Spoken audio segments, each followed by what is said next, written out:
അല്ല, എന്താ ഇപ്പം ഇത് ഒരു മാറ്റം? ഇങ്ങനല്ലല്ലോ കണ്ടുകൊണ്ടിരുന്നത്. വേറൊന്നുമല്ല, നമ്മൾ നാട്ടിലേക്ക് വന്നതാണ്.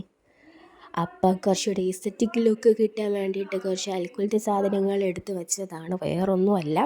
അപ്പം ഇന്ന് നമ്മൾ വീണ്ടും ഒരു വാൾ ഡെക്കോർ വീഡിയോ ആയിട്ടാണ് വന്നിരിക്കുന്നത് വിത്ത് ഐസ്ക്രീം സ്റ്റിക്സ്. ഇതോടുകൂടി നമ്മുടെ കയ്യിലുള്ള ഐസ്ക്രീം സ്റ്റിക്കൊക്കെ തീർന്നു കേട്ടോ. ഇനി നമുക്ക് വേറെ എന്തെങ്കിലും വെച്ചിട്ടൊക്കെ ചെയ്യാം. അപ്പോൾ ആദ്യം തന്നെ ഐസ്ക്രീം സ്റ്റിക്ക് എടുത്തിട്ട് ഇതുപോലെ അറേഞ്ച് ചെയ്ത് കൊടുക്കുക. നല്ല രീതിക്ക് സ്റ്റിക്ക് ചെയ്ത് കൊടുക്കുക. പിന്നെ പെയിൻ്റ് അടിച്ച് കൊടുക്കുക. ഞാനിവിടെ ബ്ലാക്ക് കളറാണ് ചൂസ് ചെയ്തത്. ബിക്കോസ് വൈറ്റ് ബാക്ക്ഗ്രൗണ്ടിൻ്റെ എഗെയിൻസ്റ്റായിട്ട് ബ്ലാക്ക് നല്ല രീതിയിൽ എടുത്ത് നിൽക്കുന്നതുകൊണ്ട് കേട്ടോ. അപ്പം ഫൈനൽ ലുക്ക് ഇഷ്ടമായിട്ടുണ്ടെങ്കിൽ ലൈക്ക് ചെയ്യുക, ഷെയർ ചെയ്യുക, സബ്സ്ക്രൈബ് ചെയ്യുക. പിന്നെ ചെറിയൊരു അപാകതകളൊക്കെ ഉണ്ട്, അതങ്ങോട്ട് സിമ്മട്രിക് ആയിട്ടില്ല, എന്നാലും കുഴപ്പമില്ല.